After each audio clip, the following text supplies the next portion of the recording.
everybody. We're still at home. I'm Suzanne. Today's bean is a cookie. The recipe is from my cookbook, The Daily Bean. We are definitely still stuck at home and we want to eat. We want something sweet, we want something salty, we want something not good for us. But today we're going to make an oatmeal chocolate chip cookie that is good for us, that's jam-packed full of protein and calcium and iron, and no child, no matter what age, needs to know why it's healthy. So for this recipe, we will need 1 can, which is 15 ounces, of a Great Northern or cannellini bean. We'll need 1 tablespoon of water. We will have 1 tablespoon plus 2 teaspoons of vanilla. We're going to have a divided use for that.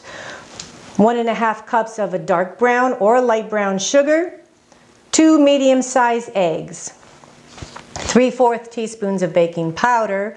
3/4 teaspoons of baking soda. We also need 1 3/4 cup white flour. A bag, 6-ounce bag of either chocolate chips or chocolate chunks, depending on your need for chocolate. I don't know about you, but I'm in chunk stage at this point. So you could even put a little extra in there. And 3½ cups of old-fashioned rolled oats. The first thing we're going to do is take that main ingredient. These white beans have been drained and rinsed beyond all rinsed. And we're going to put them in the food processor, which is going to make them creamy and unidentifiable as a bean. So to do that, we will add 2 tablespoons of water. I think I said 1 before. And 1 tablespoon of this divided vanilla. This gives it just enough liquid to make it creamy.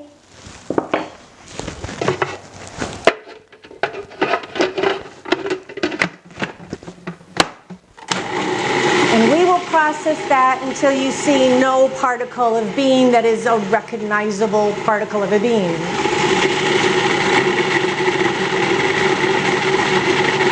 This will take maybe 1 minute, maybe not even, depending on the strength of your food processor.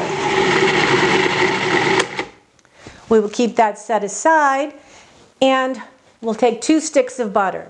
Sorry, yes, 2 sticks. We're not talking diet, we're talking cookies and other health benefits. The butter should be softened a little bit, room temperature. We are going to beat that sugar, the brown sugar, in with that butter.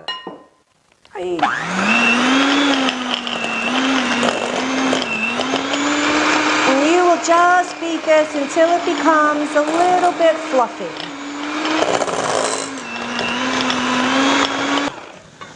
We will add to this butter and sugar combination the 2 eggs.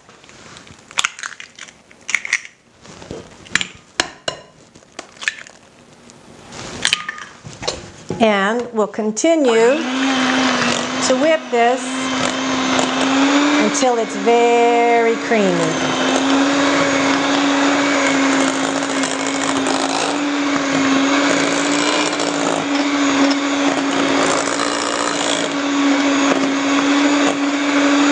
At this point, we're going to add in the rest of the vanilla.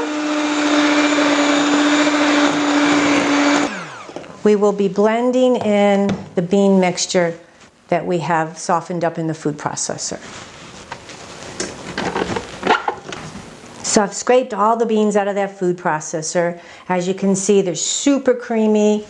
They've got the vanilla in there, and we're going to add them into the sugar and butter mixture. And blend them together well.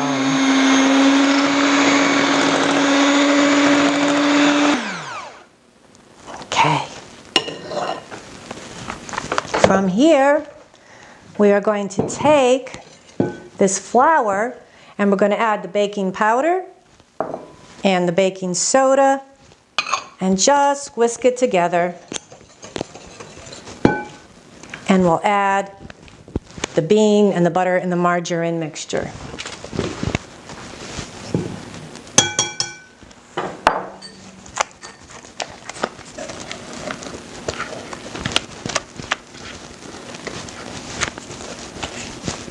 There we go.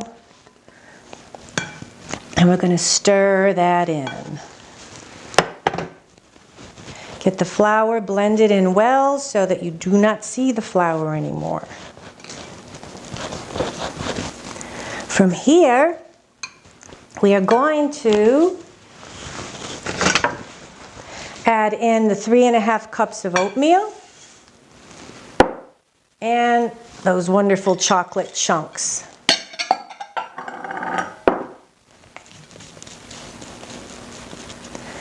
Stir them all together until it becomes a fairly stiff dough.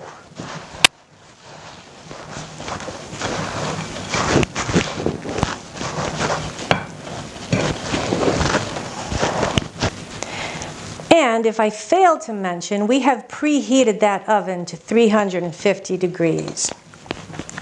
You could either pre-grease your pan, or I love that non-stick aluminum foil. It takes one messy step out of the whole process.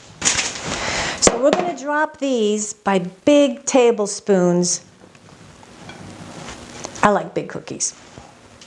About 2 inches apart.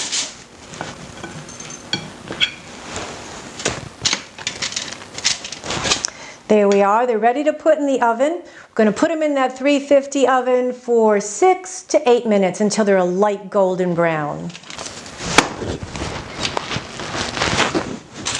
Yeah.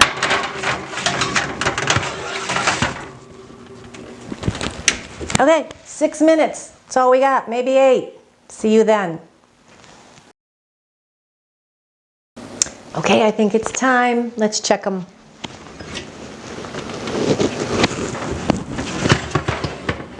Oh, and these are perfect. You can see there's a light brown on the top and on the edges.